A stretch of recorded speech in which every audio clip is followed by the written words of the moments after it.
এ তো হোনাই থা। শুভেন্দু অধিকারী সুরের বাচ্চা যদি বলে থাকে, আমি বলছি ওর কর্মটা ডবল সুরের বাচ্চা। ভাঁড়ে ভবানী, এক পো দুধে সাত পো পানি, তবু দুধে সরকারের টানাটানি। মনোজ ভার্মাকে ব্যক্তিগতভাবে উনি গাল দেয়নি, মনোজ ভার্মার কর্মপদ্ধতিটাকে গাল দিয়েছে, মনোজ ভার্মার তৃণমূলের পাচাটাকে গাল দিয়েছে, মনোজ ভার্মার তৃণমূলের গোলামি করার জন্য গাল দিয়েছে। কারণ এই পোস্ট হচ্ছে আইপিএস পোস্ট।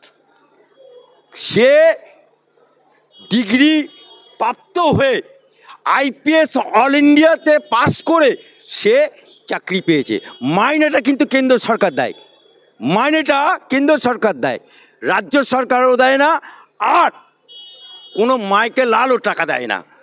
এ টাকা জনগণের টাকা, আপনার টাকা, আমার টাকা, সকলের টাকায়। তাই জনগণের টাকা মাইনে পেয়ে তিনি যদি কোনো দলের পা চাটতে থাকে, কোনো দলের গোলামি করতে থাকে, কোনো দলের একেবারে লাগাম ছাড়া বার্তা দিতে থাকে, সেই কর্মটাকে শুভেন্দু অধিকারী সুরের বাচ্চা যদি বলে থাকে, আমি বলছি ওর কর্মটা ডবল সুরের বাচ্চা।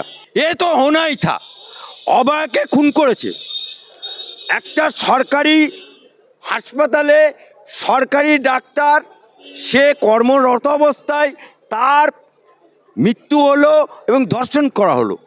আজকে আমাদের মমতা খালা, মমতা বুবু, মমতা আপা কি বলেছিল, আমি রাত 2টো পর্যন্ত জেগে। রাত 2টো পর্যন্ত কি জেগে কী করেছিলে, কাজকর্ম করেছিলে? হ্যাঁ, রাত 2টো পর্যন্ত জেগে তুমি তাড়াতাড়ি অভয়ের লাশটা পুড়িয়ে দেবার ব্যবস্থা করেছিলে।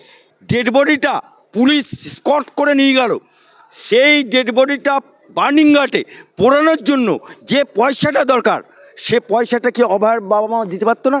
অভয়ের মা, অভয়ের বাপ বেঁচে আছে, তারা আওয়াজ তুলেছে নবান্ন ঘেরাও, উইদাউট কোনো রাজনীতি, উইদাউট ঝান্ডা, তাতেই এরা ভয় পেয়ে গেছে।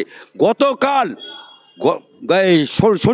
শনিবার আমি নিজে প্র্যাকটিক্যাল দাঁড়িয়ে আমি বলছি যে 4000 পুলিশ আমার ইডেন গার্ডেনে রেখে দিয়েছিল।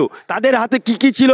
তাদের হাতে টিয়ার গ্যাস ছিল, তাদের হাতে জলকামান ছিল, তাদের হাতে লাঠি ছিল, তাদের হাতে পিস্তল ছিল, এমনকি অনেক কিছু সরঞ্জাম ছিল। কেন রেখেছিলে 4000 পুলিশ ইডেন গার্ডেনে? জবাব দিতে পারবে? অর্থাৎ এডার बंगाल को अच्छा लगा, বলল আমার ভাঁড়ে ভবানী, এক পো দুধে সাত পো পানি, তবু দুধে সরকারের টানাটানি। তোমাদেরকে আমি 500 টাকা করে ভাতা বাড়ালাম, 500 টাকা মুসলমানদের জন্য 500 টাকা।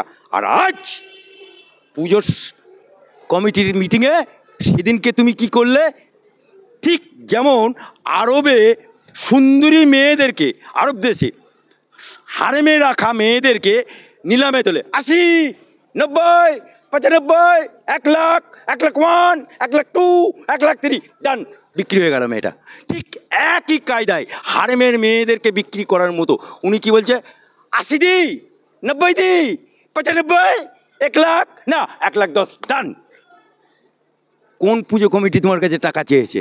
এখন তোমার টাকা গড়গড় করে বেরিয়েছে। এ টাকা তোমার বাপের টাকা না, এ টাকা মমতা ব্যানার্জির খালু আপ্পার টাকা না, এ টাকা বাংলার মুসলমানদের টাকা, এ টাকা বাংলার সনাতনীদের টাকা, এ টাকা বাংলার আপামর জনসাধারণের টাকা।